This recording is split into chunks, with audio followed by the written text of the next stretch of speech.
मैं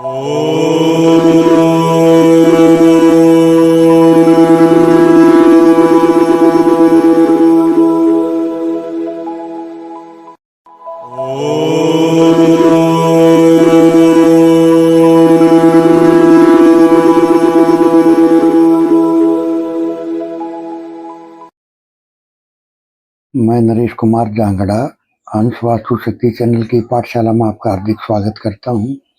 कमेंट लेते हैं। किसी ने लिखा पेट की बीमारी का कोई उपाय बताएं। देखिए, पेट की बीमारी का उपाय, अब ये पेट की बीमारी आपको ही क्यों आई, कोई कारण तो होगा ना।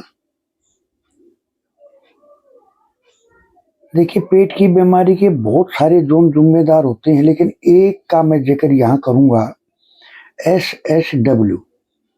अगर ये प्रभावित होता है, इस जोन में दो देवता होते हैं, S6 और S7, यानी गंधर्व और भृंगराज। गंधर्व एनर्जी की ड्यूटी क्या होती है, जो भी हमने खाया पिया उन तत्वों को अलग अलग छटनी करना, कीमती क्या है और निकालना क्या है, और फिर इतना काम करके ये अपने आगे जो देवता है भृंगराज को सौंप देते हैं। भृंगराज का काम है जो आवश्यक और अनावश्यक तत्व जो अलग अलग छटनी करेंगे, पहले तो उनको चेक करेंगे और फिर आवश्यक तत्वों को स्टोर करके रखना और अनावश्यक तत्वों को डिस्पोज ऑफ करना, ये भृंगराज का काम होता है। लेकिन आपको ये समस्या आई तो आई क्यों? जब तक क्यों पे काम कर कर नहीं चलते हो, तब तक समस्या का निवारण नहीं होता है। यहाँ मैं आपको एक चीज कहना चाहूंगा। देखिए, किसी भी गंदगी को धोने के लिए जल ही जिम्मेदार होता है। आप अगर कोई काम कर रहे हो, अगर आकाश की तरफ आप अपने हाथ कर लो तो क्या आकाश तत्व आपके हाथ साफ कर देगा? या अग्नि की तरफ कर दो तो क्या अग्नि साफ कर देगी? एक जल तत्व के पास ये है कि वो हर गंदगी को बहा ले जाता है, गंदगी को साफ करता है। तो इसका मतलब क्या हुआ? एक कारण ये भी मैं आपको बता दूं कि आप पानी जितना हो सके ज्यादा से ज्यादा इस्तेमाल करा करो। बाकी वास्तु में और बहुत सारे पॉइंट होते हैं जो हम अपने कोर्सों में बता के चलते हैं कि किसके कारण कौन कौन से जोन डिस्टर्ब हो जाते हैं। तो आपको अगर अपना ट्रीटमेंट करना है तो आप अपना मैप हमारे से शेयर करते हो तो हम आपको फुल गाइड करके चलेंगे, कैसे आपको क्या करके चलने से आपको अपनी इन समस्याओं से मुक्ति मिलेगी। अब अगर पेट खराब होता है तो जीवन में अनवांटेड चीजें, जीवन में भी और शरीर में भी अनवांटेड चीजें प्रवेश कर जाती हैं और जिनके कारण जीवन में परेशानी का शिकार होना पड़ता है इंसान को। तो मैं यहाँ ये कहना चाहूंगा कि या तो आप अपना मैप शेयर करें या फिर आप डॉक्टरी सलाह लें, क्योंकि इसका उपाय यही है, या तो आप जल ज्यादा इस्तेमाल करें और या फिर आप अपना मैप शेयर करें। क्योंकि राहु को कंट्रोल करने के लिए रेमेडीज तो बहुत सारी हैं, क्योंकि राहु देवता यहाँ के मुख्य ग्रह बताए गए हैं SSW जोन के।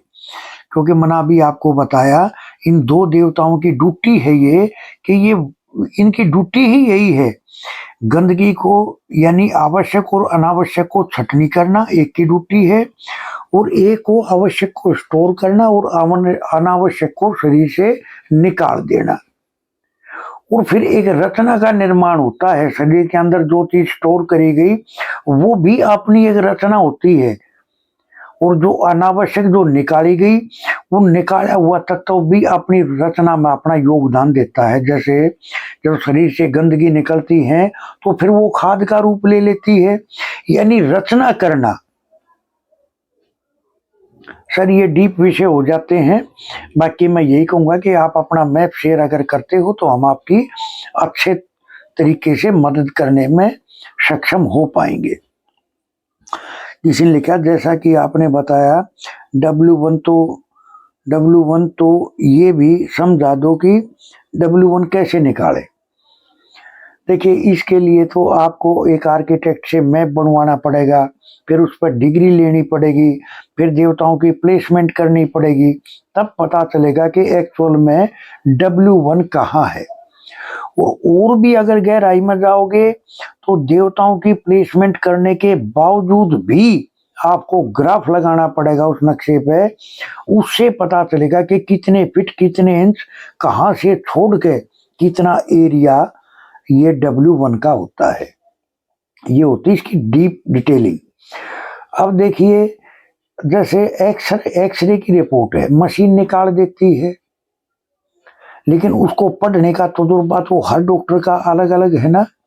इसी तरह से इसी तरह से आर्किटेक्ट आपके मकान का मैप तो बना देगा।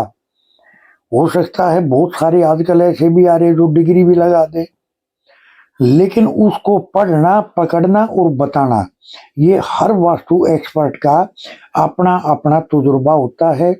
अब किसके पास कितना तजुर्बा है, किसको कैसे गुरु मिले, किनको कैसी शिक्षा मिली, उन्होंने उस शिक्षा को कितना समर्पण भाव दिया, कितना समय दिया। तो विद्या भी अपने राज खोलने तब शुरू करती है जब हम उस विषय को समय देते हैं, लगन देते हैं, हमारी लगन होती है, समर्पण भाव होता है, तब वो विद्या अपने राज खोलने शुरू करती है। तो मैं यही बोलूँगा कि आप किसी आर्किटेक्ट से अपना मैप तैयार करा के उस पर डिग्री लगवा के आपको तुरंत से पता चलेगा कि W1 कहाँ है। और अगर ऐसे ही आपने देखा तो एक तुक्का मार तीर मारने वाली बात हो जाती है, तो हम ऐसे काम नहीं करते हैं। किसी ने कहा डिप्रेशन किस दोष की वजह से आता है, कृपया समझाएं। देखिए, डिप्रेशन का एक एरिया होता है WNW, और या तो बंदा यहाँ उसका बेड है, या उस जगह के ऊपर कोई ग्राउंड एनर्जी इनबैलेंस है। तो मैं आपको, अगर आप बगैर नक्शा दिखाए अगर आप मेरे से सलाह लेना चाह रहे हो, तो मोटा मोटी आप ये करें, आप अपने जो भी डिप्रेशन में है उसका बेड चेंज कर दें, क्योंकि वहाँ की ग्राउंड एनर्जियाँ भी इनबैलेंस हो सकती हैं। बंदे का बेडरूम भी हो सकता है। तो बेडरूम को जब आप शिफ्ट करके चलते हो तो 70% हो सकता है वो ठीक हो जाए। और फिर ENE में एक उसके बचपन के हंसते हुए की, खेलते हुए की फोटो आप लगाते हो तो भी अच्छे परिणाम आपको देखने को मिलते हैं। किसी ने कहा टीबी की बीमारी का उपाय बताएं। देखिए सर, टीबी की बीमारी का उपाय मैं आपको बताऊं तो टीबी की बीमारी पहली बात तो आई क्यों, आप कहाँ रह रहे हो, क्या काम करते हो, कर्म क्या करते हो, आपके घर के उस जोन में क्या दिक्कत है।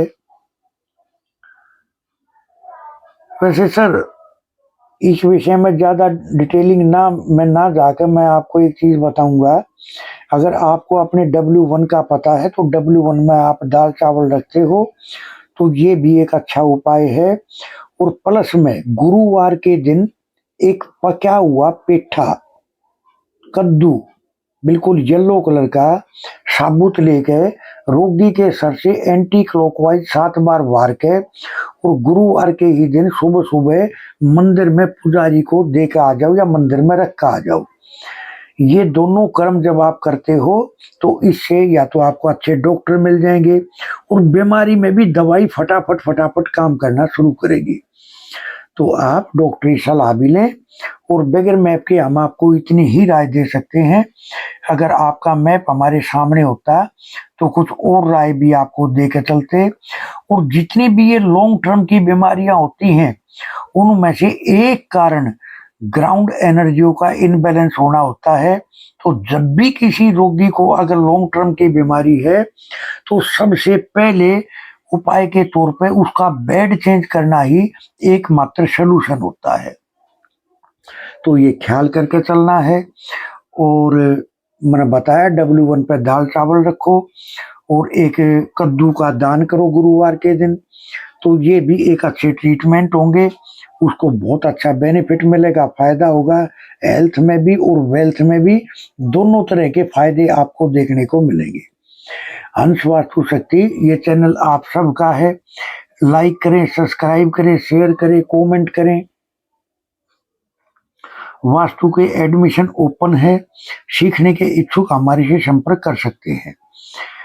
किसी को अपनी कुंडली चेक करानी है, अपने मकान का नक्शा चेक कराना है, या अपने नए मकान का नक्शा तैयार कराना है, तो आप हमारे से संपर्क कर सकते हैं। 79 रेमेडीज हैं, 8 क्लासेज हैं, इच्छुक हमारे से संपर्क कर सकते हैं। थैंक यू, धन्यवाद, नमस्कार, जय हिंद, जय भारत।